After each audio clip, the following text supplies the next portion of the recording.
정치평론가 이강윤의 오늘.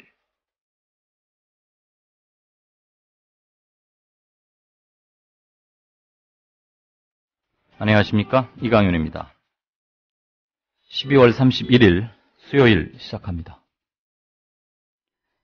굴뚝에 있는 남편의 상황을 구체적으로 상상하면 제가 또 휘청거릴 것 같아서 이 부분에 있어서는 감각을 최대한 둔하게 만들어 놓고 있습니다.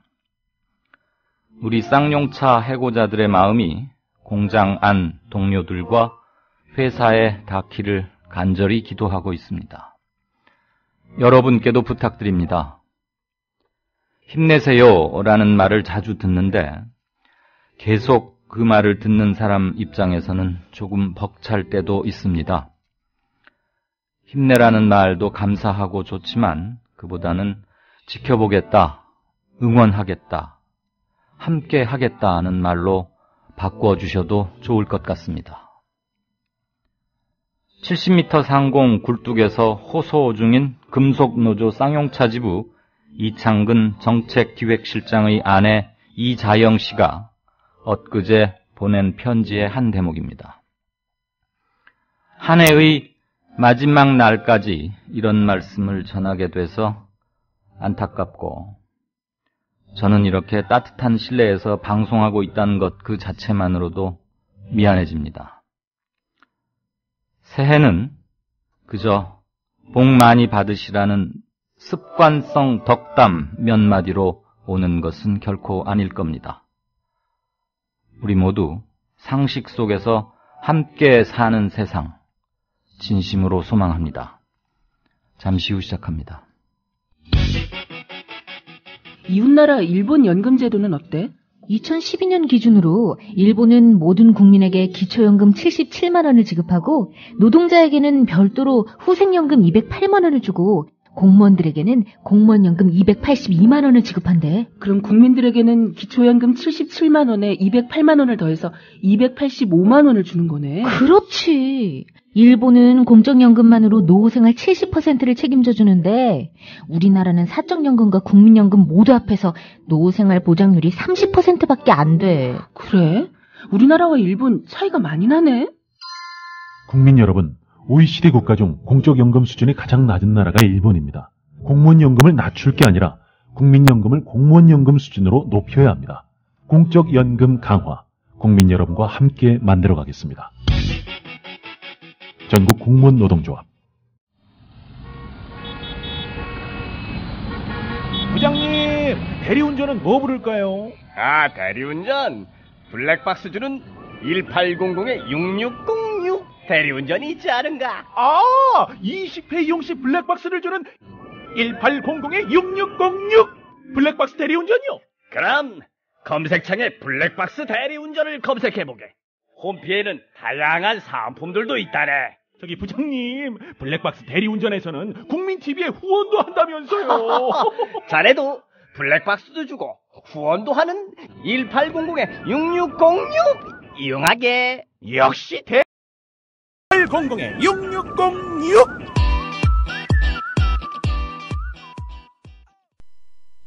네. 초대형 참사로 전 국민이 집단적인 분노와 절망과 슬픔과 결국은 그들을 지켜보면서, 그들이 죽어가는 걸 지켜보면서 우리는 아무것도 할 수 있는 게 없었다. 해낸 게 없었다. 단 한 사람도 살려내지 못했다. 결국은 집단적 가해의식에 시달린 그런 세월호 대참사가 일어났던, 그 외에도 굵직굵직한 사건이 어느 해보다도 많았던 그 가보년 2014년 마지막 날입니다. 몇 시간 남지 않았네요. 올 한 해 지내오시느라고 고생들 많으셨고 어느 때보다도 힘드셨을 거라고 생각합니다. 올해의 마지막 방송 시작하겠습니다. 뉴스 브리핑 하죠. 최혜연 PD. 네, 안녕하십니까. 네. 요즘이면 무슨 각 방송사별로 뭐 연말 무슨 상 같은 거 주고 이런 거 많이 하는데 네. 배우 최민수 씨가 세월호 관련 언급을 하면서 자신한테 주어진 수상을 거부했다고요? 네, 최민수 씨가 어제 MBC 연기대상에서 황금 연기상을 받았지만 법과 상식이 무너져 세월호 참사의 진상이 아직 밝혀지지 않았음을 질타하면서 수상을 거부했습니다. 월화 드라마 오만과 편견에서 인천지검의 검사 역을 맡아 열연 중인 최민수 씨는 어제 오후 서울 마포구 상암동 MBC 신사옥에서 진행됐던 2014 MBC 연기대상 시상식에서 남자 황금연기상 수상자로 선정이 됐지만 상을 고사하고 불참했습니다. 최민수의 수상 거부에 MBC 측은 크게 당황했고 상은 오만과 편견에 함께 출연한 백진희가 선배님이 수상을 거부하셨지만 제가 상을 잘 전달하도록 하겠다라며 대리 수상을 했는데요. 뉴스스타가 입수한 최민수 씨의 수상 거부 소감 전문에 따르면 그는 안녕하십니까. 민생안정팀 부장 문희만입니다. 적지 않은 나이에 이런 의미 있는 작품을 하게 해주신 MBC, 김진민 감독, 이현주 작가에게 감사드리며 무엇보다도 오만과 편견을 사랑해주시는 시청자들에게 감사 말씀 전합니다. 더불어 우리 인천지검 민생안정팀에게도요 라면서 제작진과 시청자들에게 고마움을 표시했습니다. 여기서 문희만 부장은 극 중에서 맡고 있는 최민수 씨가 맡고 있는 역할의 이름입니다. 네. 네, 그는 이어서 허나 다른 때도 아니고 요즘은 제가 법을 집행하는 검사로 살고 있기 때문에 말이죠. 뭐 하나 잘한 게 있어야 상을 받죠. 그죠? 라면서 해서 죄송스럽지만 이 상을 정중히 거부하려고 합니다. 라고 수상을 거부하는 소감을 이야기했습니다. 그는 더 나아가 아직도 차가운 바다 깊숙이 갇혀있는 양심과 희망에 대한 최소한의 도리라고나 할까요? 법과 상식이 무너지고 진실과 양심이 박죄된 이 시대의 말입니다. 라면서 세월호 참사의 진상이 아직 밝혀지지 않고 있는 현실을 질타했습니다. 네. 또 마지막으로 오만과 편견을 끝까지 사랑해달라는 말로 글을 끝냈습니다. 네.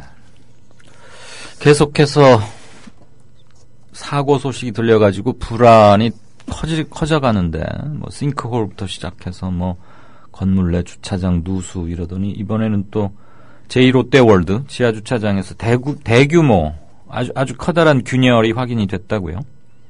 네, 이번에 제2롯데월드 지하 주차장에서 대규모 균열이 발생해 안전성에 대한 불신이 더욱 커지고 있습니다. 오늘 허핑턴 포스트 코리아에 따르면 지난 30일 서울 송파구 제2롯데월드 주차장을 직접 취재한 결과 지하 2층에서 5층까지 광범위하게 균열이 진행되고 있어 주차장의 절반 이상이 보강공사 중이라고 밝혔는데요. 이 중에서 가장 심한 곳은 지하 4층 주차장이었습니다.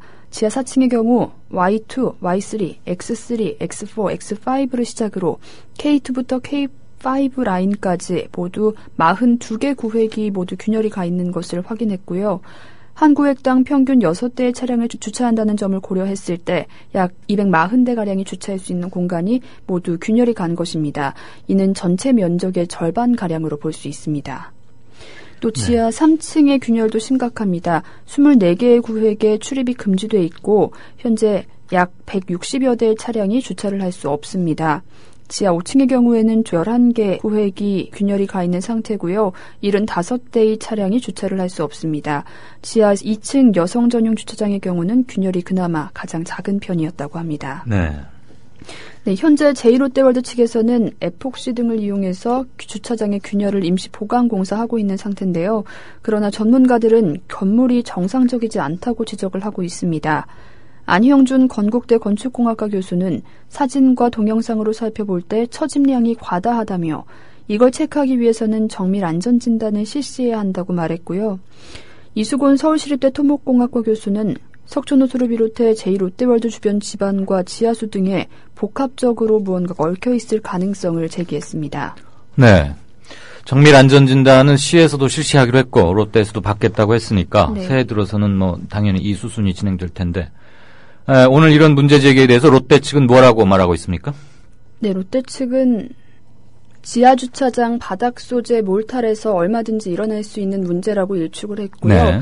롯데건설 홍보팀 관계자는 오늘 허핑턴 포스트 코리아와의 전화 인터뷰에서 몰탈이라는 마감재에 의한 균열이다. 전 세계 어떤 공법으로도 발생을 막을 수 없다라며 일반 성분과 달라서 몇 배 이상 균열이 잘 간다고 설명을 했습니다. 네. 롯데 측에서는 이번 균열이 지난 10월 식당가의 바닥에서 나타난 균열과 동일한 일시적 현상이라고 말하고 또 당시 서울시에서 정밀안전 진단을 한 결과 구조에는 영향이 없으며 표면에만 균열이 난 걸로 판명됐다고 건물의 안전에는 문제가 없다고 확신하지만 정밀안전 진단 조사가 이루어지면 임하겠다고 밝혔습니다. 네. 123층인가 그렇고 555m고 또 초대형 규모의 수족관이 들어가 있는 건물이고 또 그 밑에 변전 시설이 있고 그래서 네. 더 많은 관심을 가질 수밖에 없는데 몰탈이라는 마감재에 의한 균열이고 전 세계 어떤 공법으로도 그걸 막을 수는 없다. 네, 네. 그런 해명을 했군요. 이런 거는 좀 자극적으로 들릴 터이니까 홍보실에서 일하는 사람이라면 더더군다나 말을 좀 수위 조절을 하는 게 어떨까 하는 생각도 듭니다. 네. 어쨌거나 중요한 거는 안전하냐 문제겠죠. 네. 오늘 그러지 않아도 아침에 신문들 보시고서 정말 이 사람들은 도저히 우리와 유전자가 다른가? 어떻게 이런 생각을 할 수 있나? 그런 생각들을 많이 하셨을 텐데 대한항공의 땅콩 부사장의 여동생 지금 전무로 있죠? 그런데 그 여동생이 자기 언니 그러니까 땅콩 부사장이 검찰에 출두하던 날 문자를 보냈는데 언니 내가 반드시 복수해 주겠어. 이런 문자를 보냈다 이거죠? 네, 조현아 전 대한항공 부사장이 동생인 조현민 대한항공 전무가 땅콩 리턴 사태와 관련해서 언니에게 반드시 복수하겠어라는 문자 메시지를 보낸 사실이 드러나 파문이 일고 있습니다. 오늘 한겨레에 따르면 조 전무의 언니인 조 전 부사장이 서울서부지검에 출석한 지난 17일께 반드시 복수하겠어라는 문자 메시지를 보낸 사실이 검찰 수사 결과 밝혀진 건데요. 네. 검찰은 조 전 부사장의 휴대전화를 압수해 이 사건과 관련해 주고받은 메시지를 확인하는 과정에서 이 같은 사실을 발견했고 이날 서울서부지검에서 열린 조 전 부사장의 영장실질심사 때 제출됐던 수사 자료에 포함된 것으로 전해졌습니다. 조 전 부장은 영장실질심사 결과 재벌딸로는 최초로 구속수감이 됐습니다. 네. 네, 이 같은 복수 문자 메시지가 알려지면서 파문이 일자 조현민 전무는 서둘러 사과하며 진화에 나선 모습인데요. 조 전무는 오늘 트위터에 올린 글을 통해 오늘 아침 신문에 보도된 제 문자 내용 기사 때문에 정말 무어라 드릴 말씀이 없을 정도로 죄송한 마음이다 라며 굳이 변명하고 싶지 않다. 다 제 잘못이다 라고 말했습니다. 또 이어 다만 그날 언니가 검찰에 출석하는 날이었는데 우연히 인터넷 기사 댓글을 보다가 어느 분이 너무나 극악한 내용을 올렸기에 잠시 복수심이 일어 속마음을 언니에게 보낸 것이었다라며 그러나 곧 후회했다라고 주장을 했습니다. 또 치기 어린 제 잘못이었습니다. 그날 밤에 나부터 반성하겠다는 이메일을 직원들에게 보낸 것도 그런 반성의 마음을 담은 것이었습니다라며 부디 여러분의 너그러운 용서를 빕니다라고 파문 진화에 부심했습니다. 네. 또 그는 지난 17일 대한항공 마케팅 부분 임직원들에게 반성문이라는 제목으로 보낸 이메일에서도 저부터 반성한다면서도 조직 문화나 지금까지 회사의 잘못된 부분은 한 사람에 의해서만 만들어지지 않는다. 모든 임직원의 잘못이다라고 주장해 물의를 빚기도 했습니다. 네, 조 전무의 복수 메시지가 알려지자 SNS에서는 완전 막장 드라마구먼, 막장 드라마보다도 더 막장이다라는 등의 비난글이 쇄도하고 있다고 합니다. 네. 전역 때는 전 임직원, 그러니까 한 사람만의 잘못이 아니고 자신을 포함한 모든 사람의 잘못이다. 그래서 그때도 또 상황인식에 문제가 있는 거 아니었냐 그런 말이 있었는데 알고 보니까 그 이메일을 보내기 몇 시간 전에 복수해 주겠어. 네. 이런 문자를 보냈었다 이거죠. 네. 그러니까 진정성이 의심받는 건 너무 당연한 거 아닐까 싶습니다. 그 집 아들, 딸 모든 남매들이 미국에 있는 꽤 괜찮은 MBA 스쿨 다니고 그랬던데 아무리 공부 좋다는 데 가서 하면 뭘 하겠습니까? 기본적 인격의 문제이자 사람을 보는 눈 그게 영 틀려먹었으니까 이런 실수 아닌 실수 이걸 실수라고 말하는 것 자체가 좀 말이 안 되죠. 네. 네, 그리고 소니 해킹은 북한이 아닌 소니 퇴직자의 소행이라고 미국 보안업체가 공식 발표를 했군요. 네, 미국 소니 영화사 해킹은 FBI 발표와 달리 북한 소행이 아니라 소니사의 불만을 품고 퇴사한 전직 정보기술 담당 직원 등 6명의 소행이라는 미국 사이버 보안업체의 조사 결과가 나왔습니다. 이는 앞서 뉴욕타임스, CBS 등 언론들이 FBI의 발표에 의문을 제기한 데 이어 실증적인 조사 결과까지 나오면서 미국 정부는 현재 궁지에 몰리는 양상입니다. 어제 뉴욕포스트, 데일리 비스트 등 미국 언론들에 따르면 사이버 보안업체로 유명한 노스 코퍼레이션은 29일 보고서를 통해 소니 해킹은 북한의 사이버 테러가 아니라 소니사 직원이었던 컴퓨터 전문가 1명을 포함한 6명의 소행으로 분석이 됐다며 이 보고서를 FBI에 전달한 것으로 알려졌습니다. 네. 노스의 커트 스탠버거 수석 부사장은 소니에 누출된 인사서류와 해커 대화방의 정보, 자체적인 웹센서 네트워크를 복합 조회한 결과 배후에 북한이 있지 않다는 결론을 내렸다면서 특정한 서버 주소와 유저 아이디, 패스워드, 인증이 필요하고 목표물이 믿기 힘들 정도로 정확한 멀웨어라는 점은 내부자가 연루됐다는 강력한 증거라고 강조하기도 했습니다. 또 그는 사이버 공격이 알려진 지 며칠 만에 FBI가 발표한 것을 보고 그렇게 빨리 배후를 밝힌다는 것은 거의 전례가 없는 일이어서 놀라지 않을 수 없었다라며 FBI를 힐난하는 목소리를 높이기도 했습니다. 그랬군요. 네. 네, 그는 앞서 지난 24일 CBS에 출연해서도 소니 해킹 사건이 내부자 수행으로 추정되며 특히 레나라는 이름의 전직 소니 영화사 IT 담당 직원이 연루돼 있다고 주장한 바 있는데요. 네. 앞서 미국의 유력지 뉴욕타임스도 지난 25일 전문가들의 말을 빌어 동일한 의혹을 제기한 바 있습니다. 전문가들은 소니를 해킹한 이들이 볼리비아와 폴란드, 이탈리아, 태국, 싱가포르 등 세계 각지의 컴퓨터를 통해 공격했고 이 컴퓨터들에 누구나 자유롭게 접근이 가능하다는 점에서 북한을 지목할 뚜렷한 근거가 없다고 보고 있었는데요. 네. 또 해커들이 강력한 보안 장치를 갖춘 소니의 네트워크에 침입할 수 있다는 점은 소니를 잘 알고 있는 내부자 소행일 가능성도 시사한다고 NYT가 전했었습니다. 네. 네, 세계 최대의 해킹 보안 콘퍼런스 데프콘을 창립한 마크 로저스는 열받은 내부자의 소행이라고 보는 게 더 간단하다며 소니가 구조조정을 계획하고 있다는 걸 감안하면 멀리 갈 것도 없이 소니 직원이 해킹의 중심에 있을 수 있다고 말한 바도 있습니다. 네, 열받은 내부자의 소행이다. 네. 번역을 이렇게 하긴 했겠지만 어쨌거나 사이버 공격이 알려진 지 며칠 만에 FBI가 발표한 것을 보고 그렇게 빨리 배후를 밝혀낼 수 있다는 것은 전례가 없다. 네. FBI를 힐난했다 이거죠. 네. 여기에 아마 모든 게 담겨 있는 것 같고 섣부른 북한 소행 판단 뭐 이런 것들에 대한 지금 공식적인 의문 제기인 것이죠. 네. 어쨌거나 더 확산되지 않아서 뭐 다행이란 생각은 듭니다. 자, 마지막 뉴스 볼까요? 이건 어제 새정치연합의 우원식 의원과 인터뷰를 하면서도 간단한 사실은 전해드렸습니다만 오늘 이제 조합원들, 그러니까 노동자 총회를 통해서 공식 인준이 됐군요. CNM의 고공농성 50일 만에 타결이 돼서 이제 노숙농성은 끝내게 됐다는 오늘 올해의 마지막 날 이런 좋은 뉴스도 하나 들려오는군요. 네, 케이블 방송업체 CNM이 계약 종료된 협력업체 근로자를 신규 법인에서 채용하기로 희망연대 노동조합과 잠정 합의를 했습니다. CNM은 어제 노조 협력단체 대표단과 계약 종료 협력업체 근로자 109명의 고용 문제 등 주요 쟁점에 대해 합의안을 도출했다며 노조는 고공농성과 단식을 포함한 농성을 종료하기로 했다고 발표를 했습니다. 네. CNM 협력업체 노동자들은 해고자 복직과 구조조정 중단 등을 요구하며 투자자인 MBK 파트너스가 입주한 서울중구 파이낸스 빌딩 앞에서 175일 동안 노숙농성을 해왔었는데요. 노사 대화의 쟁점이었던 협력업체 계약 종료 근로자 109명의 고용 문제와 관련해서는 CNM은 이직, 전직 등의 사유로 제외된 26명 외 83명에 대해 CNM과 신규 법인과의 계약을 통해 신규 법인에서 채용하기로 했다고 밝혔습니다.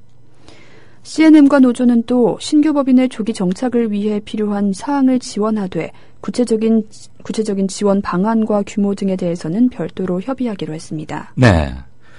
새로운 법인을 만들어서 고용을 승계시키겠다. 이게 뭐 골자군요. 어쨌거나 굉장히 추운 날, 뭐 2달 가까이 처절한 투쟁 끝에 이런 합의에 이르러서 실은 근데 그런 극단적인 투쟁 이르기 전에 그 전에 이렇게 합의를 할 수 있는 구조를 앞으로 갖추어 나가야겠죠. 네, 잘 들었습니다. 지금까지 뉴스브리핑의 최혜윤 PD였습니다. 협동조합 이사장 서영석입니다. 언론인으로 살아온 지 30년이 넘었습니다. 돌아보건대 힘 있는 사람들이 큰 돈을 써서 만든 방송 수없이 많습니다. 그러나 힘없는 사람들이 한 푼 두 푼 모아 만든 방송은 국민TV뿐입니다. 국민TV가 지속 가능해야 이 나라 언론의 근간이 바뀔 수 있고 그리고 희망을 잉태할 수 있으리라 믿습니다.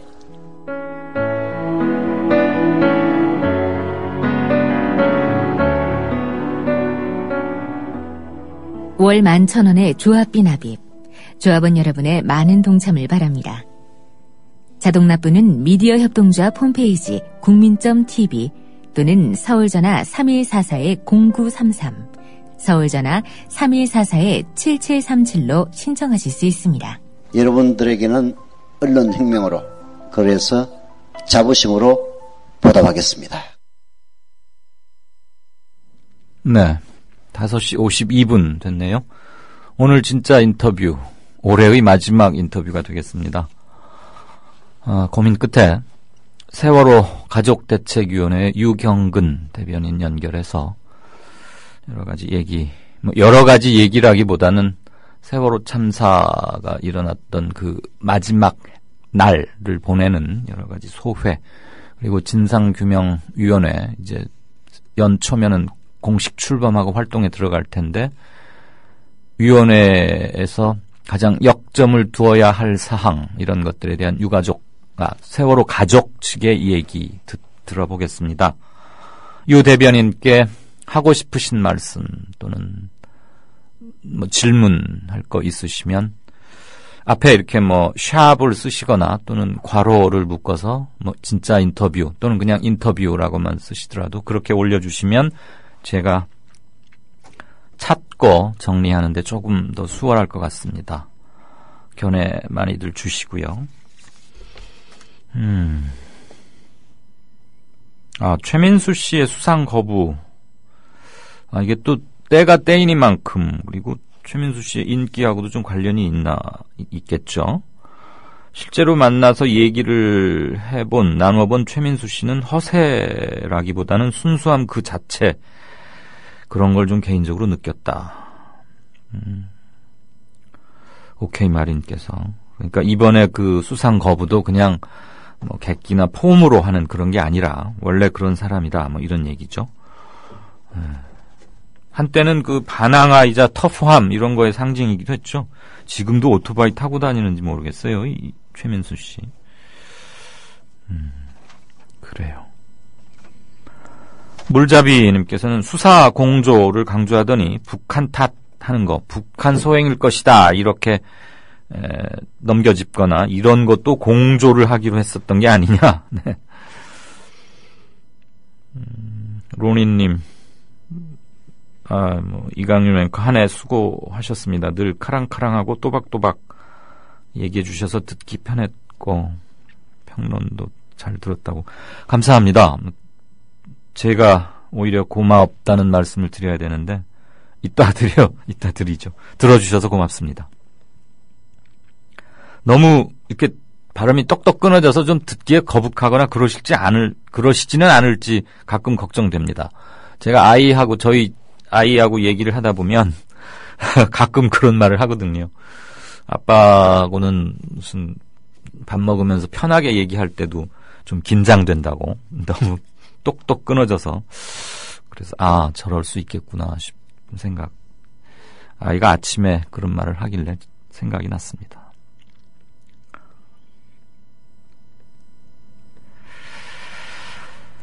좋은 하루님은 청취자 여러분들께 새해 덕담 복 많이 받으시라는 그런 인사 함께 나누는 말씀 주셨네요. 네, 파트러슈님, 올 한 해 많이 도와주셔서 고맙습니다. 잊지 않고 있습니다. 새해 더욱 건강하시고 내년에도 이강윤의 오늘 많이 도와주시죠. 올해 마지막 방송 생방사수. 전투적이네요, 사수. 폴콘님, 힘들고 험한 길이지만 함께 가니까 얼마나 좋은가. 힘들면 도와달라고 할 수 있는 이들이 주변에 있으니 참 그나마 좋다. 네, 작은 희망이나마 같이 품고 나눠서 나눌수록 쪼개지고 엷어지는 게 아니라 나누면서 더 커지는 그런 게 희망, 기쁨 그런 게 아닐까 싶습니다. 좋은 말씀 고맙습니다. 고속불가라는 닉네임을 쓰신 분께서는 보고 싶고 사랑합니다 이렇게 말을 시작하시면서 오늘 자정에, 그러니까 온 가보년 2014년의 마지막 순간이자 새해의 첫 그 교차하는 오늘 자정에 동거차도 그 진도 앞에 지금 침몰한 세월호가 가장 가까이 있는 곳이 실은 그 동거차도 서거차도 그 사이에 있는 거죠. 진도 팽목항은 진도는 굉장히 큰 섬이고, 팽목항은 뭐 바지선이니 뭐니 해경 뭐 경비정들 이런 것들이 접안할 수 있는 그나마 그 인동에선 제일 큰 항구 포구의 역할을 하니까 우리가 팽목항이라고 하는데, 실제 팽목항에서 한 32km쯤 떨어진 곳에 지금 세월호가 침몰해 있고요. 세월호로부터 가장 가까운 섬은 동거차도인데 여기에서 아이들 이름이라도 목 터지게 불러보겠다. 시간 되시면 함께 불러보자. 그러시군요. 오늘 거기 내려가시는 모양입니다. 이미 지금 뭐 출발하셨겠네요. 이거는 세월호의 희생 학생인 문지성 양의 아버지 되시는 분의 부탁입니다. 유튜브에 416TV 아시죠? 416TV를 검색하면 좀 더 자세한 거 아실 수 있다고 합니다. 디지털 때문에, 그리고 SNS와 디지털 이런 것 때문에 우리가 공간은 떨어져 있어도 같이 할 수 있는 건 굉장히 많지 않습니까? 저도 이 프로그램은 아직 모르겠는데 방송 마치고 한번 들어가 보죠. 그래서 우리가 멀리서나마 같이 할 수 있다는 성원의 의사를 전할 수 있다면 이것도 의미 있을 것 같습니다. 보신각종도 물론 좋죠. 그건 해마다들 하는 것이긴 한데 종소리는 듣고 여기에서 마음을 담아서 성원할 수 있으면 그것도 좋겠죠. 오케이 마리님, 그리고 화무11홍님, 상식 속에서 함께하는 세상, 상식이 통하는 사회 만들자. 예. 근데 실은 이건 너무나 당연한 얘기인데 말이죠. 당연한 걸 하자 그러니까 힘이 좀 빠지긴 합니다. 그렇지만 일단 당연한 거라도 거기에 미치지 못해 있는 상태라면 우선 당연한 수준까지 끌어올려야겠죠. 원칙과 상식이 통하는 사회, 그게 그렇게 힘든지. 정치죠 뭐 그게. 문광님께서도 격려와 잘 들었다는 말씀, 제가 고맙습니다. 제가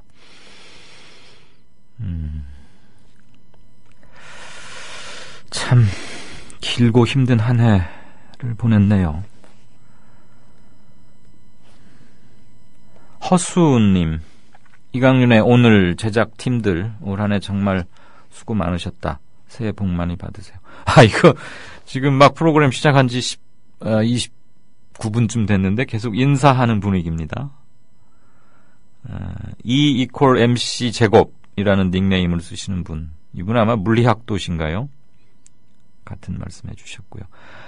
네, 여러분 감사합니다. 이런 말씀들 마음에 차곡차곡 담겠습니다.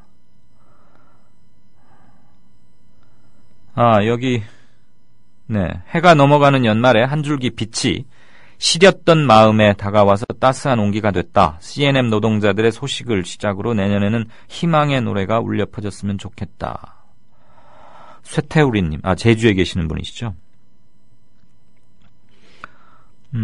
스토리텔링 닉네임 쓰시는 분께서는 강릉에서 오늘 저녁부터 아마 하는 모양이죠? 해맞이 행사장에서 지금 방송 듣고 있다고. 거기 오실 분들 이렇게 뭐라 그러죠? 이름표, 명찰. 굉장히 많네요. 이분들이 아마 사전에 신청하신 분들 같은데. 김두찬, 서울, 이명숙, 김형식? 그분들 맨 위에 있는 건 그냥 이름 몇 분 읽어봤습니다. 그 표찰 나눠줄 거 잔뜩 사진 올려주셨습니다. 오늘 밤부터 상당히 추워진다고 하는데 물론 뭐 뜨거운 열기와 그런 것들로 모이면은 웬만한 추위쯤은 이겨낼 수 있겠지만 또 어린 가족 그 자녀들도 데리고 많이 가시는 것 같더라고요. 안전사고 없이 그리고 아주 혹독하게 춥지는 않기를 소망합니다. 즐거운 시간, 잠시나마 좋은 시간 되시면 좋겠습니다. 저는 이런 데는 갈 엄두도 못 내고요. 예. 네, 청취자 게시판은 오늘 조금 있다가 오늘은 정말 한 번 더 챙기겠습니다. 다음 코너 들어가죠.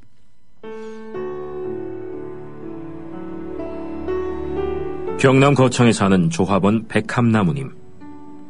남편의 유언으로 온 가족이 미디어 협동조합원이 됐습니다. 라디오 비평 들으실 때마다 아이고 속이 시원하다 이렇게 하시더라고요. 본인이 먼저 하시고요 가입을. 예, 그 뜻을 이제 알았기 때문에 손자 손녀 뭐 6명까지 뭐 그렇게 이제 다 가입을 하게 됐지. 작고한 부부는 왜 국민TV 조합원 가입 이것이 이 시대에 꼭 필요한 언론운동이라고 확신했을까요? 가슴 아픈 가족사가 있었습니다. 전에 민족일보 조영수 그분 그때부터 관심을 많이 가지시고 저 동아투이 그때 남편이 저 광고도 내고 또 한겨레 주주도 되시고 저희 시어른 되시는 분이 보도연맹에 억울한 죽음을 당하셨습니다. 중학교 때 아버지가 억울하게 그리고 옥살이 하실 때 그 도시락을 가지고 감옥에 가서 어느 날 갑자기 그래 이제 총살 당했다는 그런 걸 안 겪었으면은 또 뭐 평범하게 살았을 수도 있는데.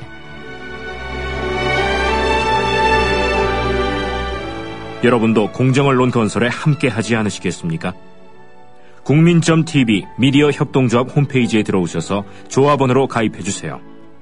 전화 서울 3144-7737, 3144-0933으로도 하실 수 있습니다. 정치평론가 이강윤이 함께하는 국민라디오 이강윤의 오늘.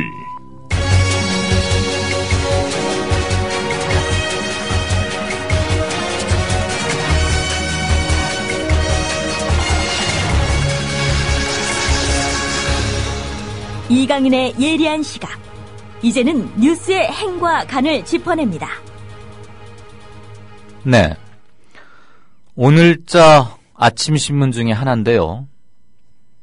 사설의 끝부분을 먼저 들으시겠습니다. 그런데 이 사설이 어느 신문인지를 한번 맞춰 주시겠습니까? 그거하고도 관련이 있어서 미리 어느 신문의 사설이다. 이 어느는 빼고 말씀드립니다. 우선 한 대목 들으시죠.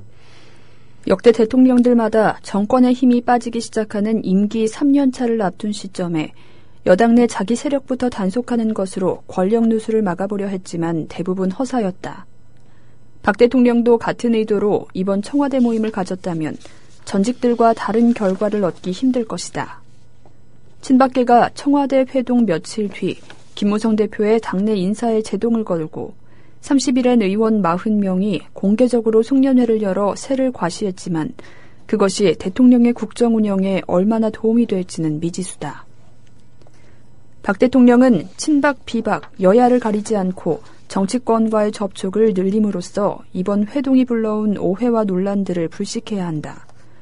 그것이 내년도 국정 운영의 원군을 얻는 지름길이기도 하다.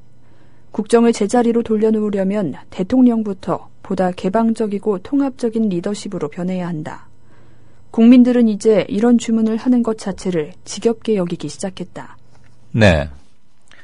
참고로 이 사설의 제목은 박 대통령 자기 식구만 따로 만나서 제대로 소통이 되겠나? 라는 제목을 달고 있습니다. 어느 신문 사설인지 아시겠습니까? 댓글이 안 올라오네요.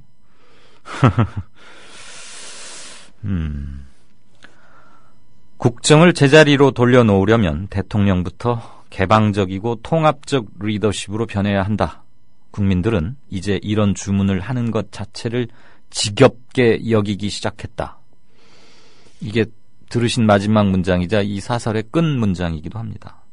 이 사설에서 언급하고 있는 이번 회동은 다른 게 아니고 지난 19일 청와대에서 박 대통령 초청으로 열린 새누리당 친박계 3선 이상 의원 7명과의 만찬을 두고 하는 얘기입니다. 어제 정가산책에서 한국일보 양정대 기자도 얘기 전해줬지만, 그리고 이미 보도가 돼서 알고 계시겠지만, 그 자리에 김무성 대표는 뺐어요. 그러니까 이지매라 그럽니까? 왕따라 그럽니까? 대통령이 올해 취임해가지고 여야 정치인들, 아무튼 간에 청와대에서 공무원이 아닌 국회 쪽, 여의도 쪽 사람들 불러다가 밥 먹은 게 한 10번 됩니다. 10번. 그 중에는 여야 3부 요인, 5부 요인 이렇게 해가지고 의례적으로 먹는 거 있잖아요. 어디 갔다 오면은 순방 결과 설명하고, 또 국회 주요 인사들 불러다가 법안 처리가 늦어져서 일을 못하겠다, 국정이 마비됐다, 발목 잡지 말고 빨리 직권 상정해서라도 좀 처리해달라라고 은근히 압박성 얘기하려고 부른 그런 것까지 다 포함해서 한 10번쯤 되거든요. 참 만나뵙기 힘든 분이죠. 그런데 아무튼 그 10번 중에 한 번인 올해 마지막 대통령과 정치인들의 모임이었는데, 친박계 그것도 3선 이상만. 초선 재선 너희들은 아직 어리니까 좀 거기 있어. 그렇게 빼는 건 이해하겠습니다. 그런데 병색이 여당에 이제 불러서 대통령하고 저녁 먹으면서, 점심과 저녁은 기분이 다르잖아요. 우리들도 좀 길게 만날 때는 저녁 때 만나서 약주잔도 한 잔 기울이게 되고 좀 흉어물 없이 길게 얘기할 수 있는 거 아닙니까? 점심보다. 근데 그 자리에 당 대표는 뺐어요. 두말할 필요 없이 당 대표가 제일 윗자리에 있고 파워도 크고 얼굴이고 여러 소리가 필요 없잖아요. 그런데 그 중에서 친박계 몇몇만 쏙 빼가지고 너희들 이리 와 밥 먹자 그러면서 이제 이렇게 얘기했겠죠. 그러니까 이게 확실히 청와대에서 아직도 김무성 대표를 믿지 못하고 속 털어놓을 내 사람으로는 생각 않는구나. 다들 그랬던 거 아닙니까? 이제 요 모임 있고 나서 친박계들이 좀 세게 목소리를 내기 시작했습니다. 그래가지고 여의도 연구원 그 연구원장 인사도 제동을 걸었죠. 박세일 전 서울대 교수를 앉히려고 했던 게 김무성 대표의 생각인데, 서청원 의원을 비롯해서 왜 인사를 자기 맘대로 하느냐, 이게 무슨 개인 당이냐 이러면서 박세일 씨가 옛날에 박근혜 의원 지난 2007년 당내 후보 경선 때 그때 아주 원수 척져가지고 저 반대편에 가 있었잖아요. 그리고 탈당도 하고, 그래서 영 안 좋게 보는 거죠, 박세일 씨를. 근데 지금 그 박세일 씨를 여의도 연구원 원장에 앉히려고 그러니까 청와대나 친박계들이 속이 좋았겠어요. 그래도 당대표가 한다면 하는 거였는데, 아주 실은 조율도 됐었는데 그거 갑자기 강력하게 브레이크 걸었습니다. 그래서 못하게 했고, 그 며칠 뒤에는 그저껜가? 친박계 한 의원 40명이 모여가지고 함께 공동 송년회를 했다 그래요. 40명 모이는 게 별거냐. 새누리당 의원이 160명 가까이 되는데 158인가 그렇죠. 160 잡고 40명이면 넷 중에 하나, 겨우 25% 하루 한 자리 모인 건데 대단해? 라고 하실 수 있습니다. 맞습니다. 맞는데요. 의원들 요 연말에 바쁠 때 지역구다 개별 스케줄 다 취소시키고 한 자리에, 그것도 친박계만 치면은 당연히 160명 안 되죠. 그 중에 40명 불러 앉히는 거 쉽지 않습니다. 사단장이나 군단장이 내 밑으로 다 집합하면 군인들이야 다 모이는 거지만, 정치판은 군대하고는 좀 다르잖아요. 40명 모이면 실은 많이 모인 겁니다. 그것도 대통령이 친박계에서 7명만 탁 데려다가 밥 먹으면서 한 그것 이후로 이러는 모양이다. 그러니까 일정들 비우거나 조정하고 며칠 날 7시까지 어디로들 모이시게. 그러니까 이번 모임 가야 되는 거구나. 뭐가 있는 모양이다. 왜냐하면 아랫게 청와대에서 친박계 머리 큰 사람들 7명하고 대통령이 따로 밥을 먹었다니까 이런 데는 또 빠지면 안 되겠다 싶어서 다 온 거죠. 지금 이 신문의 사설이 주장하고 있는 바는 그겁니다. 여당 내에서조차도 이렇게 편가르기를 해가지고 대통령이 누구누구는 빠져. 그리고 평소에 이뻐하던 너희들만 와. 아이고 왔니? 오래 했었지? 뭐 좀 나눠주면서. 그래 나는 이렇게 생각해. 좀 이렇거든? 그러니까 지금 해왔던 대로 좀 더 잘해야 되겠고 난 너희들 믿어.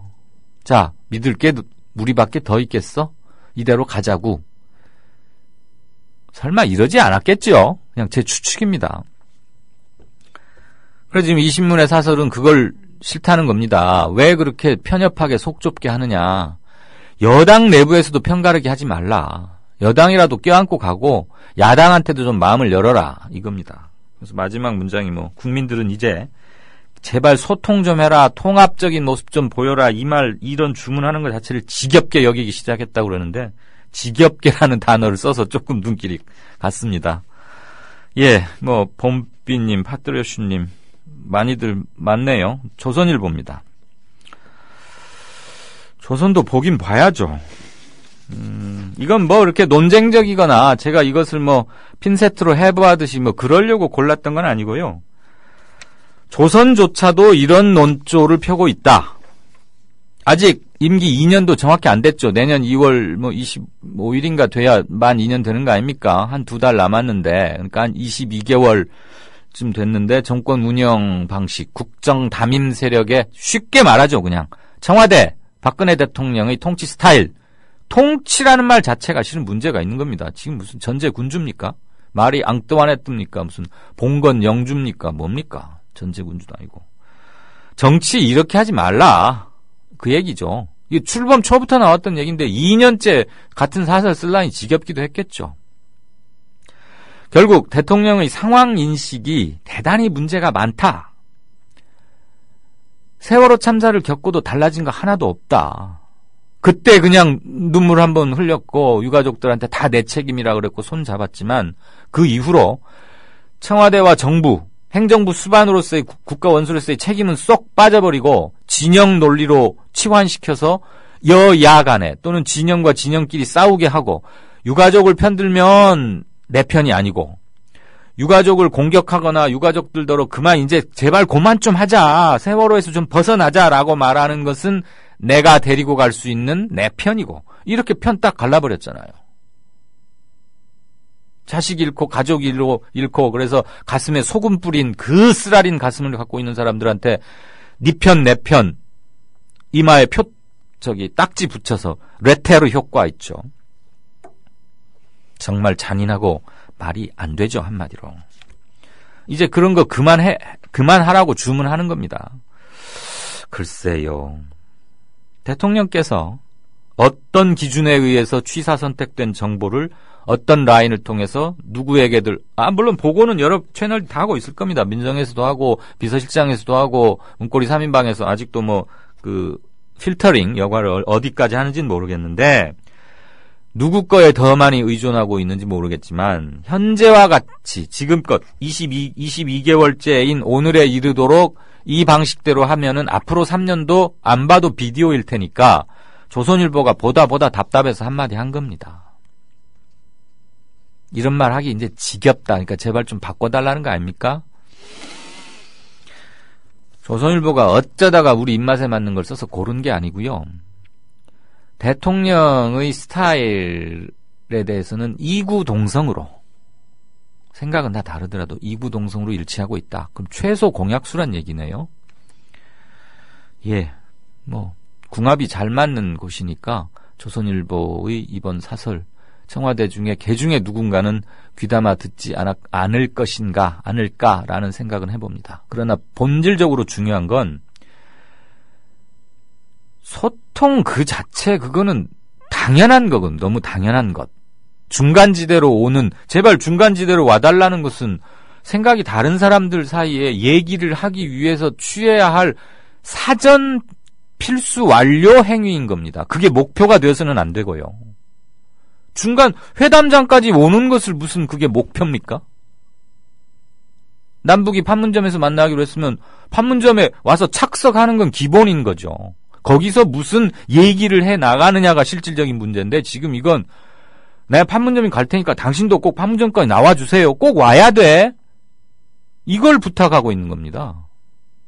어이가 없죠. 일단 마주 앉기로 했으면 대좌 테이블까지는 와야 되는 거. 테이블에 꼭 나와줘.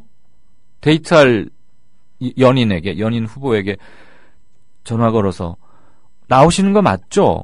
우리 데이트 잊지 않으셨죠? 그거는 데이트도 아니고 연인 후보도 아닌 거 아닙니까? 그러니까 너무나 기본적인 걸 촉구하면서 마치 대단한 사설 쓴 거는 것 마냥 해서도 안 되죠. 소통 그 좀 자주 하자는 게 아니고 소통은 기본이고요. 무슨 생각을 하는지, 생각을 어떻게 바꿔야 하는지를 명백히 하는 게 목표인 겁니다. 한 해의 마지막 행간을 또 이런 뉴스를 골라서 저도 그닥 유쾌하진 않습니다만 조선일보가 뭐 이런 논조를 폈다고 하더라도 그것은 결코 문제의 해결점은 아니고 그것은 기본적으로 접고 들어가야 하는 출발선의 문제일 뿐이다라는 점을 강조드립니다. 행간이었습니다.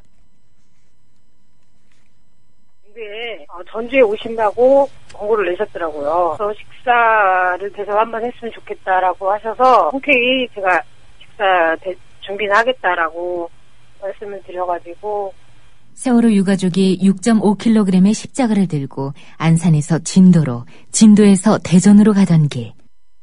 함께 동행하기도 했고 길목마다 식사를 대접했던 따뜻한 이웃이 있었습니다. 바로 미디어 협동조합 조합원이었습니다. 그 가운데 한 명, 전주에서 음식점을 운영하는 조합원 수정원 님입니다. 청양버섯 닭백숙하고요. 그 한우 전문점을 하시는 분이 그분께서도 불고기를 협찬해 주시고 해가지고 이제 밥이랑 해서 반찬 이렇게 싸서 제가 좀 보내드린 적이 있고요. 하루빨리 특별법이 통과가 돼서 진상규명이 이루어져서 유가족들의 가슴 아픈 그런 부분들을 빨리 풀어드려야 된다라고 생각하고 있습니다. 착한 사람들이 만드는 아름다운 공동체 미디어 협동조합에 여러분을 초대합니다. 미디어 협동조합 홈페이지 국민.tv 또는 서울전화 3144-0933 서울전화 3144-7737로 신청하실 수 있습니다.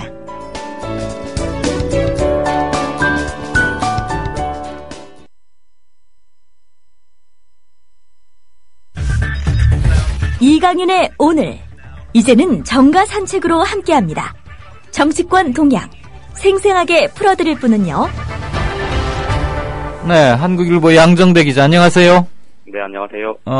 오늘 마지막 날인데 내일자 신문 제작하느라고 좀 바쁘신가 보죠? 죄송합니다. 아닙니다. 그건 우리끼리 같이 언론 하는 것은 서로 마감 챙겨주고 하는 건 당연한 거니까 죄송이다 이런 말씀까지는 필요 없고. 예. 오늘 첫 뉴스는 뭔가요? 오늘은 어쨌든 이제 오늘 마지막 날이고, 내일부터는 새해인데, 이렇게 정치권 싸우는 얘기, 이렇게 하기가 좀. 피해보려고?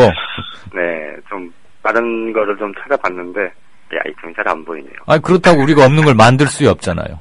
그러니까요. 네. 일단 그냥 하십시다. 네, 가장 지금 이제, 어제부터, 대충 예상은 됐었습니다만 좀 시점이 좀 다소 빨라진 듯한 그런 모습이 이제 바로 이 여권 내 이 친박 주류와 김무성 대표를 정점으로 하는 이 비주류 간 갈등 문제인데, 김무성 대표는 어제도 말씀드렸듯이 오늘도 여전히 이 박근혜 대통령이 다양한 사람들 만나면 좋은 거 아니냐, 이런 정도로 이게 이제 정치적 논란으로 확산되는 거에 대해서 이제 정면 대응은 하지 않는 걸로 그렇게 지금 가닥을 잡은 것 같은데요. 네. 대신 이 그동안 숨죽이고 있었던, 잠자코 있었던 이 비주류 쪽에서 비주류 의원들이 개별적으로 지금 이 친박계가 이 김무성 대표에 대해서 이렇게 비판하고 나선 거를 좀 이제 반발하는 그런 양상을 좀 보이고 있습니다. 네. 이재호 의원이야 그동안에 여러 차례 얘기를 했으니까 그렇다 치고 김용태 의원 또 나경원 의원 사실 나름 이 당 내에서는 좀 이렇게 정치적인 파워를 좀 가진 의원들이 이 비주류 의원들이 김무성 대표를 직간접적으로 옹호하거나 혹은 이 청와대 박근혜 대통령의 보통 혹은 이 박근혜 대통령이 친박계만 이렇게 챙기는 이제 그런 모습들에 대해서 비판을 하고 나섰는데 이게 전체적으로 보면 이 비주류 쪽의 반발, 비판 이런 것들과는 무관하게 사실 박근혜 대통령이 이 친박계 중진들을 지난 19일 불러서 따로 비공개 회동을 했고 어제 친박계 의원 모임에서 이 김무성 체제에 대한 강도 높은 비판을 쏟아낸 걸 보면 뭐 사실 누구나 예상은 했지만 설마 그렇게까지 하지는 않겠지라고 했던 그러니까 이 박근혜 대통령이 당 장악력을 높이기 위해 혹은 이 여권 내부가 이 분화되거나 또는 뭐 이렇게 뭐랄까 좀 다른 방향에 대한 이런 것들을 막기 위해서 자신의 친위부대 뭐 어떻게 보면 거기에 따라서는 홍위병 비슷하게 이 친박계 중진들을 통해서 이 당을 좀 통제하려는 그런 발상을 보여준 건 아니냐 이렇게 볼 수 있을 것 같고요. 실제 그것 때문에 비주류 쪽에서는 좀 굉장히 반발하는 강도가 단순히 한두 명 정도에 그치지 않고 이게 조직화될 가능성도 좀 있어 보인다 이런 얘기가 나오는데 이게 이제 그런 것 같습니다. 이 당초 예상보다 좀 시점이 빨라졌다 이렇게 말씀을 드리는 건 원래 4월 재보선이 예정이 없었잖아요. 그리고 통진당 때문에 생긴 거니까. 그렇죠. 이게 이제 그래서 내년 한해는 뭐 큰 선거, 전국 단위 선거는 물론이고 재보궐선거도 별게 없을 거다 이렇게 예상을 했었는데 이제 선거가 생겼고 마침 이 조직 정비가 이제 뭐 본격화되고 있고 이러다 보니 결국은 20대 총선 그러니까 이제 오늘이 지나면 바로 이제 내년이죠. 이 내년부터는 이제 바로 내년인 그러니까 2016년 4월 총선을 겨냥한 이 정치권 내부의 움직임 이게 생각보다 예상 시점보다 빨라지는 그런 지금 상황이 됐다. 그렇게 보면 이 여권 내부에서 친박계의 움직임이든 혹은 이에 반발하는 비주류의 움직임이든 결국은 좀 뭐랄까요 잘 해보겠다. 정말로 이 여당에서 얘기하는 것처럼 이 국민과 국가를 위해서 누가 더 잘 봉사할 수 있느냐 이런 부분들 가지고 싸우는 게 아니고 결국 20대 총선 공천 문제에 대한 힘겨루기 이게 이제 시작된 거다. 본격적으로 점화된 거다. 이렇게 보는 게 맞을 것 같습니다. 그 왜 대통령까지 되고 나서 뺄셈 정치를 그렇게 세게 하시나 몰라요. 후보가 되려고 P와 R을 명확히 구분하고 아 측을 단단히 결집시켜서 그걸 발판으로 후보 자리를 쟁취하는 것까지는 이해가 되는데 대통령이면 이제 앞으로 박근혜 대통령은 어디고 선거 할 게 없지 않습니까? 그렇죠. 어디 나올래야 이제 출마도 못 하잖아요. 그러면 선거를 통해서 갈 수 있는 맨 끝자리까지 갔으면 포용이 그래 어렵나요? 며칠 전에 박근혜 대통령이 그 영화 국제시장을 이제 국제시장과 관련해서 그 태극기 애국가가 울려 터지면 뭐 부부싸움 하다가도 정리하더라 뭐 이런 얘기한 게 있잖아요. 근데 이제 이 얘기를 사실 좀 일반적으로 우리 청취자분들도 마찬가지시겠지만 저 역시도 그 기사를 딱 보고 정말 헛웃음이 났는데 사실 이게 이제 상식적으로 생각해보면 좀 납득이 안 되는데 그런데 이 친박계 의원들이나 혹은 당내 비주류 사람들 만나보면 이 박근혜 대통령의 사고의 궤적 이런 것들이 사실 잘 읽히는 그런 부분이라는 겁니다. 그러니까 이 정말 열과 성을 다해서 내가 국가와 민족을 위해서 열심히 일하고 있는데 왜 다른 얘기를 하고 왜 비판하고 딴소리 하느냐라는 그런 생각이 강하기 때문에 사실 당을 틀어쥐고 가야 된다라는 그런 생각이 오히려 훨씬 더 확고부동할 수 있다. 뭐 이런 건데요. 근데 이제 이게 물론 이해할 수는 있겠죠. 박근혜 대통령의 삶의 궤적 자체가 그랬었고 그러니. 그런데 이해는 할 수 있겠지만 그게 용인되거나 용납되거나 혹은 동의되거나 그런 건 절대 아닌 거죠. 참 어렵습니다. 그나저나 김무성 대표 얼마나 뻘쭘해가지고 이거 자기 집안에서도 좀 발언권이 쓰겠습니까? 이래서. 저는 지금 김무성 대표는 저는 어제도 잠깐 말씀을 드렸습니다만 이게 그냥 뭐 이렇게 친박계가 막 비판하니 예. 그냥 그 개헌 문제 처음에 제기했다가 그 다음날 사과했던 것처럼 네. 그런 분위기는 저는 아니라고 봐요. 그러니까 김무성 대표가 지금은 잠자코 있는 거지 네.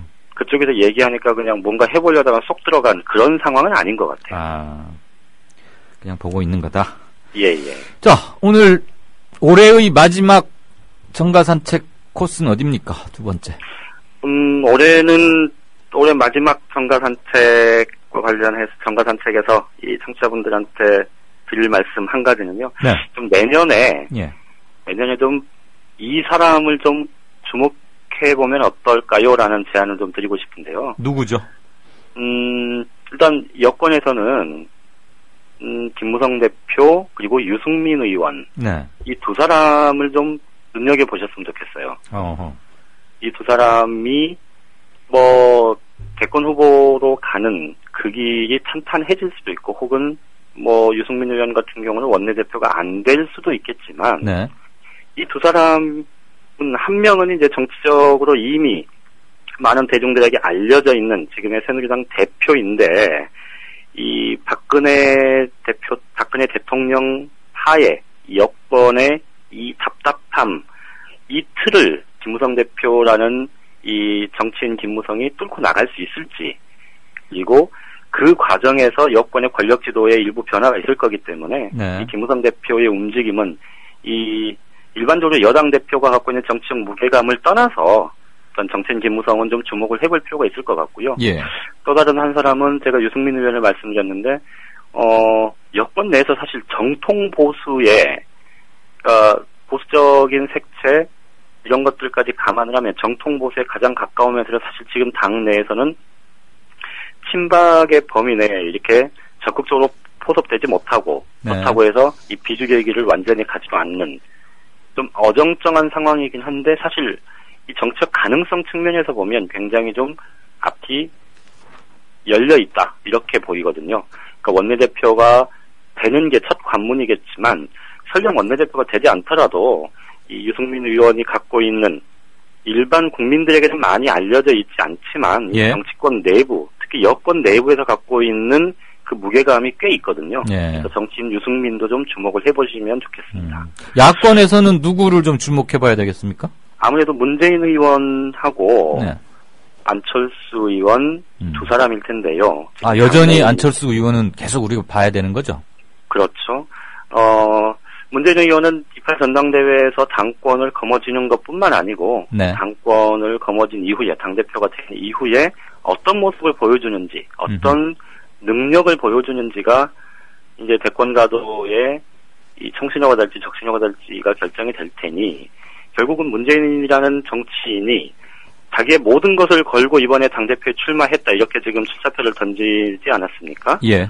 그러니 그동안에 많이 부족했다고 지적받았었던 그 정치 경험 그리고 경륜 또 정치력 이런 것들을 얼만큼 보여줄 수 있을지가 관건인데 실제로 가장 중요하게는 많은 지적들이 있었습니다만 새로운 진영을 구축하는 문제 그러니까 일반적으로 친노라는 이 테두리 그리고 그 친노라는 테두리가 실제로 그런지 안 그런지하고는 무관하게 네. 쌓여져 있는 국민들에게 각인돼 있는 좀 이미지라는 게 있잖아요. 예. 그 틀을 어떻게 깰 수 있을지 그런 부분도 좀 한 가지 관전 포인트가 될 수 있을 것 같고요. 네. 또 비주류라는 사람들과의 관계 지금은 거의 뭐 소 닭 보듯 하든 이런 상황을 이 문재인이라는 당 대표가 됐을 때 예. 이 야권의 구심으로 자신이 서면서 상대방을 끌어들이는 그런 능력을 보여줄 수 있을지 이런 것들을 좀 지켜봐야 될 것 같고요. 안철수 의원은 지금 올해 3월 달에 통합하고 또 이 6월 지방선거와 730 재보궐선거를 거치면서 사실 정치력의 민낯을 드러냈다는 평가가 많았는데 네. 그럼에도 불구하고 여전히 이 중도층 그리고 새로운 정치가 됐으면 좋겠다고 바라는 희망 그 희망의 한 틀은 반드시 지금도 저는 안철수 의원이 잡고 있는 건 맞다고 생각하고요. 예. 그래서 안철수 의원이 실제로 정치인 안철수로 거듭날 수 있는지 그리고 이 자신이 이 관심을 가졌던 이 분야 말고 실제 사회 정책, 또 경제 정책, 복지 정책 이런 것들에 대해서 얼만큼 좀 뭐랄까 이 정책적인 역량을 준비할 수 있는지, 그리고 무엇보다도 안철수 의원도 마찬가지인데 지금 초기 안철수 의원 주변에 있던 사람들이 많이 떨어져 나갔다 이런 얘기들도 많이 있었지 않습니까? 네네. 이 정치를 하는 데 있어서 세력의 중요성 이런 것들을 안철수 의원도 아마 뼈저리게 느꼈을 거고 수업료 많이 내고 배웠을 것이다.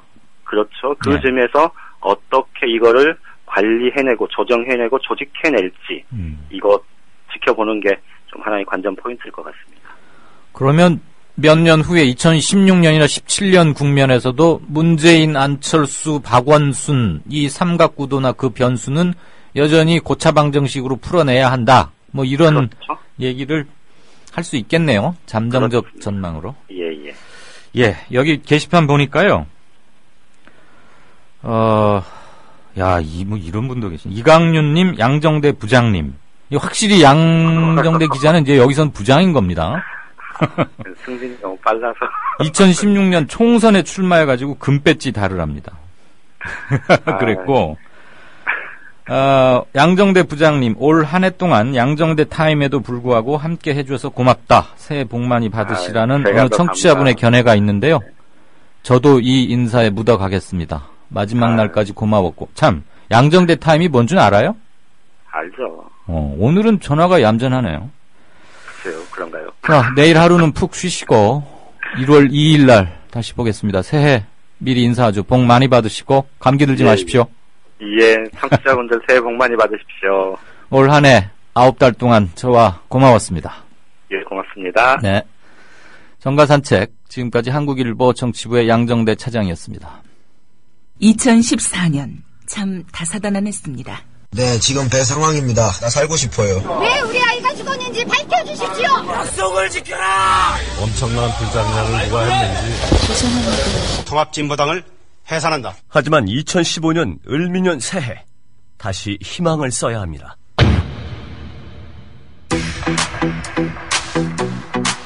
미디어 협동조합 국민라디오 송구영신 프로그램 2015 해맞이 대축제 특별 생방송.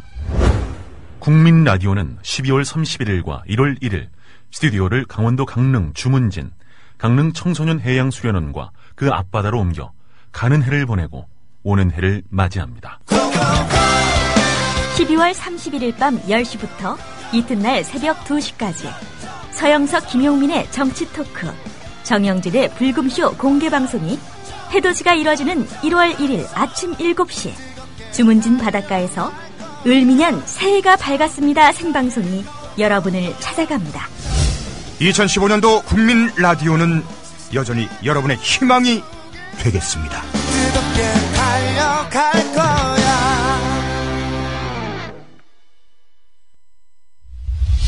지금 여러분께서는 정치평론가 이강윤이 진행하는 이강윤의 오늘을 듣고 계십니다. 이강윤의 오늘은 팟캐스트 포털 팟빵에서 다시 들으실 수 있습니다. 의견과 건의가 있으시면 게시판에 남겨주세요. 네. 눈에 넣어도 전혀 아프지 않을 딸내미 그리고 아들내미를 가슴에 묻고 바다에 묻고 그리고 며칠 되지 않아서 진영 논리로 치환시켜버리고 명예를 훼손하는 온갖 폐륜적인 말들과도 싸워야 했습니다. 세월호 가족들은. 내 아들, 딸, 내 가족 어떻게 죽어갔는지만 좀 알려달라. 그건 알아야 할 거 아닌가. 오로지 바란 건 그거 하나였는데 그들에게 가해진 너무 컸죠. 그 국면에서 늘 차분하고 자식을 잃은 사람이 어떻게 카메라나 기자들 앞에서 저렇게 차분함을 유지할 수 있을까? 저는 이분을 보면서 늘 그 생각을 한편으로 했습니다. 나중에 야당의 존재감이 극히 작아졌을 때는 여당과 또는 국회와 광화문과 뉴스의 현장에서 맨 일선에서 나섰지만 그래도 전혀 흥분하지 않았고 아, 저런 게 진짜 브리핑이고 저런 게 대변인이구나 라는 것을 알게 해줬습니다. 그래서 더 마음이 아팠습니다. 세월호 가족위원회 유경근 대변인 연결하겠습니다. 유 대변인 안녕하십니까? 예, 안녕하십니까? 아, 식사는 요즘 좀 하십니까? 예, 뭐 먹어야 사니까요. 네, 목소리가 네, 먹고 있고요. 뭐 많이 지쳐 계시는 게 목소리 느껴져서. 네. 올해가 이제 불과 6시간도 채 안 남았네요. 그런데 유가족 분들에게는 4.16 세월호 대참사는 이제 겨우 8달 조금 넘게 지났을 뿐입니다. 그리고 이제부터가 진상규명을 향한 대장정이 시작된 건데 너무 잔인한 질문을 처음에 드리게 돼서 아프지만 그냥 듣고 얘기해 주십시오. 2014년 그러니까 4월 16일 대참사가 있으리라고는 전혀 상상도 못하고 올 1월 1일을 맞으셨겠지만 올해를 맞을 때 어떤 소망을 갖고 계셨습니까? 예, 저희 집안은 이제 그 기독교인 집안이라서 네. 매년 새해 1월 1일 그 영시는 항상 교회에서 송구영신 예배를 같이 드리면서 네. 시작을 합니다. 2014년 1월 1일도 마찬가지였고요. 네. 당연히 다른 모든 국민들과 마찬가지로 저희 가족들이 항상 건강하게 또 우리 아이들이 잘 건강하게 자랄 수 있도록 그런 기도를 드렸었고요. 그리고 특별히 뭐 지금은 없지만 예은이 그리고 쌍둥이였던 하은이가 네. 이제 올해가 고2 내년에 고3 가기 때문에 예. 아무래도 고3 되면 여러 가지로 제약이 많아서 고3이 되기 전에 함께 좀 넓은 세상을 보여줘야 되겠다. 그래서 좀 유럽 여행을 계획을 하고 있었죠. 예. 그런데 이제 뭐 그런 건 다 무산이 돼 버렸습니다. 예. 그 따님 이름이 예은이었죠. 네, 그렇습니다. 아, 저기 혹시 뒤에 라디오나 무슨 음향기기 같은 걸 켜져 있는 상태입니까? 소리가 울려가지고요. 제가 지금 이어폰을 껴서 그런데요. 이어폰 빼고 하겠습니다. 네네네. 제 말소리가 들리시다면. 여보세요? 괜찮으십니까? 예. 네네네. 그랬죠. 예은이 그 사진 페이스북에서랑 본 기억이 납니다. 세월호 대참사 이후에 모든 게 바뀌어야 한다고 대통령부터 아이들 모든 사람이 이것에는 좌든 우든 여든 야든 보수든 진보든 한치의 어긋남도 없이 똑같이 이르는 생각이었습니다. 네네. 세상이 좀 바뀌었습니까? 답은 알고 계시리라고 생각을 하고요. 전혀 바뀐 것이 없지요. 그냥 모든 게 다 바뀌어야 한다고 말씀들은 하셨는데 실제로 하는 걸 보면 옷만 갈아입는 정도. 네. 그 옷도 제대로 된 옷도 아니고 맞지도 않는 그런 옷도 억지로 갈아입히는 그런 형국이 아닌가 생각을 합니다. 진상조사위원 이제 여야 대법원장 추천 등 물론 세월호 가족에서도 추천을 했고요. 17명이 결정이 됐습니다. 국회도 통과가 됐고 네. 며칠 있으면 공식 업무 개시에 들어갈 텐데 예상을 못했던 바는 결코 아니시겠지만 특히 새누리당 추천 5분의 면면을 보자면 이 진상규명위의 앞날이 좀 먹구름이 끼어 있는 것 같고 또 한 번 지리한 진영 간 논쟁 이런 걸로 시간을 허비하게 되는 건 아닐까 하는 걱정들을 주변에서 하시는 분을 많이 봤습니다. 가족분들은 특히 좀 남다르실 텐데 생각이나 입장이. 예. 그 17명의 면면을 보면서 어떤 생각을 가지셨습니까? 예, 우선 저희 가족이 추천하신 세 분이나 야당이나 변협 심지어는 법원 행정처에서 추천하신 두 분까지도 보면 생각보다는 참 좋은 분들이 또 강력한 의지를 가지신 분들이 오신 것 같아서 기쁘게 생각을 하고 있습니다. 기대도 많이 하고 있고요. 예. 그러나 말씀하신 대로 여당 측에서 추천을 하신 5분의 면면을 봤을 때에 물론 예상을 안 했던 건 아닙니다. 그러나 이 정도까지 노골적으로 그렇게 나오리라고는 사실은 그렇게까지는 생각을 못했었고요. 네. 그러나 여당에서 추천하신 5분을 저희가 좋아하든 싫어하든 또 그대로 갈 수밖에 없는 상황이기 때문에 그렇죠. 앞으로 문제는 이분들과 함께 어떻게 어떻게 진상조사 활동을 좀 제대로 해나갈 것인지에 대해서 좀 뜻을 모으고 힘을 모아야 할 것 같습니다. 만약에 말이에요. 이런 질문을 미리 드리는 것은 저도 참 안타깝고 유감스럽습니다만 경우의 수를 상정한다는 차원에서 질문 하나 더 드리겠습니다. 우리가 지난번 국정조사 때도 이미 목격한 사실인데요. 여권 추천 인사들 위주로 진상규명위원회가 제대로 역할을 못하거나 불필요한 논쟁으로 자꾸 지금 이게 최대 1년 6개월밖에는 활동을 못하게 돼 있지 않습니까? 네, 그렇습니다. 네, 최장 1년 6개월인 거죠. 네.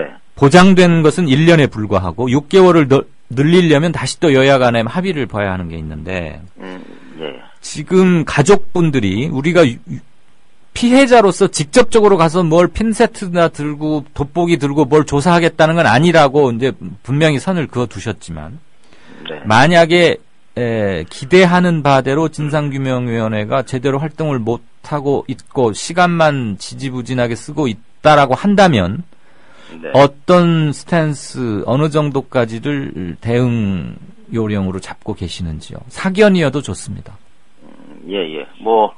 일단 이거는 사견으로 말씀을 드릴 수밖에 없고요. 네. 전체 그런 부분에 대해서 저희가 전체적으로 논의를 해본 바가 없기 때문에 일단 사견을 전제로 말씀을 드리되 그러나 전반적인 분위기는 그런 상황이 안 와야 되겠지만 실제로 온다고 그랬을 경우에 그때 상황이 구체적으로 어떤 상황인지를 보고 구체적인 어떤 행동을 또는 조치를 논의를 해봐야 되겠죠. 그러나 분명한 것은 1년 또는 1년 6개월 동안의 진상조사 활동 기간 동안 최소한의 성과를 내는 이러한 특별조사위원회가 돼야 한다는 게 분명한 점이고요. 만일 그러지 못한다고 하면 그래서 정말로 최악의 경우에 정말 시간만 끌고 아무것도 할 수 없는 상황으로 간다고 그러면 기다릴 수가 없겠죠. 그렇게 되면 분명히 사견으로 전제한 것입니다만 또 다른 어떤 조사의 기구라든가 조사의 방법 또는 이 특별법상의 규정상의 한계 때문에 생긴 문제라고 그러면 특별법의 어떤 개정의 문제 또는 폐기하고 새로 만든다든가 다양한 방법이 있을 수가 있습니다. 분명한 것은 저희 가족들은 말씀을 하신 대로 오직 우리 아이들, 우리 가족들이 왜 그렇게 가야 됐는지 그것만 알면 되는 거거든요. 근데 그게 안 된다고 그러면 저희들은 그걸 알기 위해서 할 수 있는 모든 것을 좀 과한 표현일지 모르겠습니다만 목숨을 걸고 할 각오가 돼 있고 자세가 되어 있습니다. 그건 유일한 요구이자 물러설 수 없는 요구다 이 말씀이시죠? 그렇습니다. 이런 질문을 말씀하십시오. 말씀을 드리자면 해외의 참사 사례를 보면 특히 이제 후쿠시마 원전 참사 같은 경우에는 총 4차례의 진상 조사 활동을 했습니다. 국회에서도 했고 민간 기업에서도 했고 또 가족들이 참여해서도 했고 했는데 그게 결국 그 이유는 각각의 진상조사 활동이 흡족하지 않았기 때문이고요. 그것을 모두 가족들이 재조사를 요구를 하면서 모두 4차례의 진상조사 활동이 계속되어 왔었죠. 그런 상황이 바람직한 상황은 아니지만 그러나 길게 이 대한민국의 미래를 봤을 때에는 좀 어렵더라도 그런 과정을 거쳐서라도 반드시 진상을 규명해내야 할 것입니다. 알겠습니다. 이런 질문을 드리게 돼서 저도 유감스럽습니다만 앵커로서는 또 여쭙지 않을 수가 없습니다. 이해를 하고 들어주셨으면 고맙겠습니다. 이른바 대리기사 폭행 사건 이후에 세월호 유가족 그리고 실종자 가족 그다음에 또 일반인 가족들도 있지 않습니까? 그 미묘한 무슨 분위기상에 조금 달라진 거라거나 또는 전반적으로 힘이 좀 빠졌다거나 또는 또 일반 국민들로부터의 시선도 약간 변화는 있을 수 있고 그런 걸 최대한 객관자적 입장에서 한번 좀 정리를 해봐 주실 수 있나요? 짧게 말씀드리기 좀 어려운 문제인데요. 괜찮습니다. 시간 우리가 앞으로도 한 최대 8분가량 쓸 수 있습니다. 우선 그 대기사 폭행건의 진짜 사건의 내막이 무엇인지 누가 더 잘못을 했는지 이런 걸 따지기 이전에 분명히 잘못된 일이었고 과정이었고 그것은 이미 그 일이 일어난 이후 직후에 저희가 분명하게 저희 입장을 말씀을 드렸고 또 사과의 말씀을 드린 적이 있습니다. 그에 따라서 저희 가족 대책위가 대폭 개편이 되기도 했고요. 그렇죠. 이제 국민들께서 이것 때문에 많이 실망을 하신 것도 저희들이 많이 알고 있고요. 또 다른 저희 단원고 학생 측의 유가족 외에 다른 쪽의 그 희생자 가족이나 피해자들과의 관계에 있어서도 그 부분이 좀 영향이 있었던 것도 사실입니다. 네. 그러나 이제 분명한 것은 이 진상을 규명을 하는 그 일, 그 목적, 그것 하나만큼은 전체 피해자가 한 가지 의견, 한 가지 목소리를 내고 있다는 점이 중요한 것이고요. 예. 그래서 그런 측면에서는 연결식을 좀 미리 했냐 안 했냐 뭐 이런 것 논란도 있습니다만, 네. 그럼에도 불구하고 그분들 역시 진상 규명에 대해서 강력한 의지를 보이고 있기 때문에 이후에는 어떤 사안별로 또는 특히 진상 규명을 중심으로 해서 네. 함께 한 목소리로 또 한 뜻으로 할 수 있으리라고 생각을 합니다. 이제 지금 9분이 돌아오지 못하고 있지 않습니까? 네. 실종자 가족 문제는 사실상 이제 진도는 철수하는 적이고, 인양을 할지 말지조차 지금 정부는 아직 못 정하고 있는 것 같아요. 네네. 국가재난처인지 안전처인지 거기에서. 예. 그러면 대단히 조심스럽고도 송구한 말씀이지만은 누군가는 또 해야 하는 얘기니까. 네. 9분들은 그냥 계속 실종자로 남을 겁니까? 아니면 이제는 9분과 241분 이렇게 구분 없이 그냥 유가족으로 이제는 다 하게 되는 건지, 어떤 그 상징적인 매듭 같은 게 있어야 하지 않을까 하는 생각을 갖게는 되는데요. 예.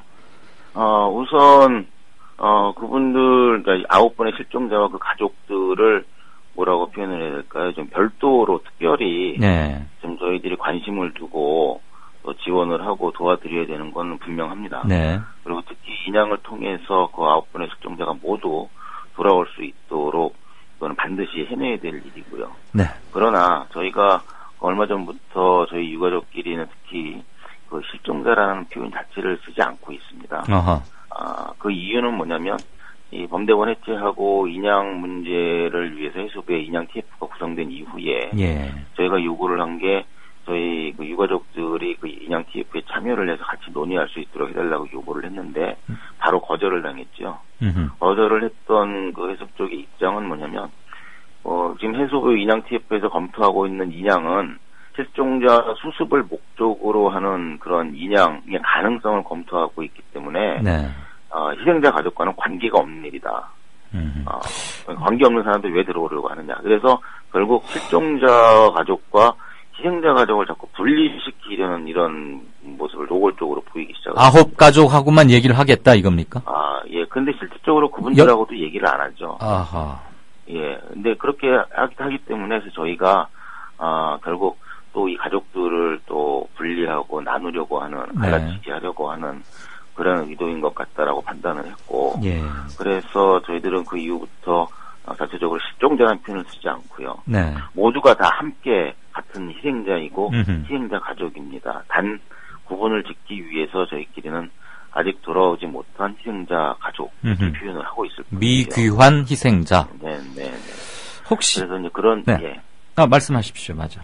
네. 그래서 국민 여러분들께서도 물론 좋은 뜻으로 실종자와 희생자를 구분하는 것은 저희도 괜찮습니다만, 정부의 의도로 그런 표현으로 인해서 또 가족들이 이렇게 갈라지거나 또는 나눠지는 것처럼 보일 염려가 있다고 그러면 국민 여러분들께서도 좀 의도적으로 그런 표현을 같이 안 써주시는 것도 방법이겠다 생각을 합니다. 행여라도 결과적으로 분열 요소로 연결될 수 있는 것들은 우리가 조심스럽고 명확하게 바라보자 이 말씀이신 거죠. 네, 그렇죠. 한 가지 조금 더 껄끄럽게 들릴 수도 있는 질문 마지막입니다. 언론을 통해서 비춰진 바로는 세월호, 그러니까 안산 단원고 학생들 가족과 일반인 희생자 가족 사이에 뭔가 좀 불협화음을 넘어서서 좀 갈등 같은 게 있는 거 아니냐. 근데 그 뒤로 어떻게 얘기는 잘들 나누고 계십니까? 그러니까 상시적으로 물론 정기적은 아닙니다만 항상 상시적으로 저희 가족 대책위하고 또 인천을 중심으로 하는 일반인 대책위 임원들은 연락들을 하고 있고요. 그동안도 여러 차례 같이 회의라든가 미팅을 하면서 의견들 조율을 해왔습니다. 단지 이제 문제가 되는 것은 지난 특별법 개정 과정에 있어서 그것을 받아들이느냐 못 받아들이느냐 이런 문제로 약간 좀 입장 차이가 있었던 적이 있었는데요. 그건 역시 일반인 가족들의 입장이 그 당시에 그 여야 간의 합의 내용이 마음에 들어서 받자는 게 아니라 실질적으로 먼저 진상규명 활동을 시작을 하는 게 좀 중요하겠다. 예. 그리고 나서 좀 보완을 해나가자는 이런 입장이었기 때문에 결국에 이제 진상규명 활동이 제대로 잘 되어가면 네. 그 부분에서 이견이 자연스럽게 없어지리라고 보는 것이고요. 알겠습니다. 또 한 가지 말씀을 드리면 이제 아무래도 입장 차이가 있어 보일 수밖에 없는 것은 네. 이게 그것도 말씀드린 좀 미묘한 부분인데 아무래도 그 처한 상황이나 조건이 다를 수밖에 없죠. 예. 그것은 어떤 조건이 옳고 또 그르고 이런 문제가 아니라 다른 그런 차원의 문제거든요. 그러니까 그런 부분들을 좀 폭넓게 바라봐 주시고 저희들은 그 아이들을 잃은 부모의 입장에서 진상규명을 정말로 강하게 원하고 있고 있지만 또 그분들 같은 경우에는 생계를 책임지던 분들이 희생이 되시면서 네. 정말 가족들이 너무나도 큰 고통을 또 겪고 있거든요. 네. 그런 문제 역시 또 우리가 함께 해결을 해드려야 될 문제라고 그렇죠. 생각하는 거죠. 그 얼마 전에 단원고 2학년 어떤 여학생의 자살 시도를 보고 전 국민이 굉장히 또 아파하고 그랬는데 우리 함께 모듬고 그렇게 가야 할 것이고 좀 더 세심한 배려가 필요하다. 이건 사실 배려가 아니고 당연한 거죠. 배려라는 단어가 그렇습니다. 문제가 있습니다. 마지막으로 네. 제가 좀 성급한 질문일지 모르겠지만 진상규명이 완전히 되고 나서 국민적 차원의 연결식을 치를 건지 아니면 내년 4월 16일 일주기를 맞이해서 우리가 공식적으로 보내드리는 절차를 지금 못했거든요. 특별법 가지고 줄다리기를 하느라고. 그럼 국민 차원의 연결식은 필요하다고 보는데 그 시기는 언제쯤으로 했으면 좋으실지 개인적 사견이라도 여쭙겠습니다. 예. 이건 시기의 문제는 아닌 것 같고요. 결국 그 정부의 어떤 책임의 문제인 것 같습니다. 네. 다시 말해서 저희 가족들도 이 연결식을 생각을 안 하는 것은 아닙니다. 네. 이 합동 분향소를 영원히 유지할 수 있는 것도 아니고요. 또 바람직한 일도 아니라고 생각을 합니다. 네. 그럼에도 불구하고 저희들이 이 부분을 공론화시키거나 공개적으로 얘기하지 않는 이유는 저희가 얘기하지 않는 게 아니라 저희로 하여금 얘기하지 못하도록 정부가 만들고 있는 것이죠. 네. 다시 말해서 이 9분의 실종자들을 완전히 수습을 하겠다고 하는 책임을 지거나 네. 아니면 그게 불가능할 경우에는 어떻게 하겠다고 하는 대안을 제시를 하거나 네네네. 특히 이제 인양 문제에 있어서 인양을 통해 수습을 하겠다고 하니 예를 들면 선체를 인양한 이후에도 여전히 실종자로 남을 수밖에 없는 분이 나온다고 그러면 그 가족들도 수긍을 할 수밖에 없겠죠, 상황을. 네.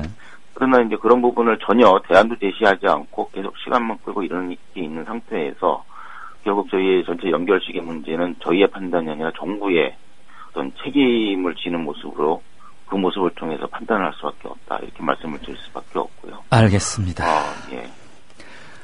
이런 위로가 매우 허망하다는 거 압니다. 그렇지만 인사를 드리지 않을 수가 없습니다. 기운 내시고 유경근 대변인의 차분함은 우리들에게 많은 힘을 준 것도 있습니다. 용기 내시고 여러 사람의 아빠이자 우리의 친구니까 새해 그래도 복 많이 받으시고 건강하시길 바랍니다. 긴 시간 말씀 고맙습니다. 네, 감사합니다. 네. 지금까지 세월호 가족위 유경근 대변인과 얘기 나눠봤습니다. 올 한 해 저에게 청취자분들께서 많은 격려와 성원 주신 거 알고 있습니다. 과분한 격려였고 성원이었습니다. 제가 이 프로그램을 시작하면서 발등이 가려운데 구두 위를 긁지는 않겠다는 약속을 드렸습니다. 제 역량이 많이 부족했을 텐데요. 이 약속을 잘 지켜왔는지 궁금합니다. 어쨌거나 올해 9달 동안 같이 해주셔서 너무 좋았습니다. 매일매일 전해드리는 뉴스는 답답하고 울적했지만 그래도 정해진 시간에 여러분을 뵙는 것 그거 자체는 행복하고 매일 떨렸습니다. 올 한 해 들어주셔서 대단히 고마웠습니다. 올해 마지막 방송 이걸로 마치고 안치환이 부르는 청산이 소리쳐 부르거든 이라는 노래 같이 듣겠습니다. 고맙습니다.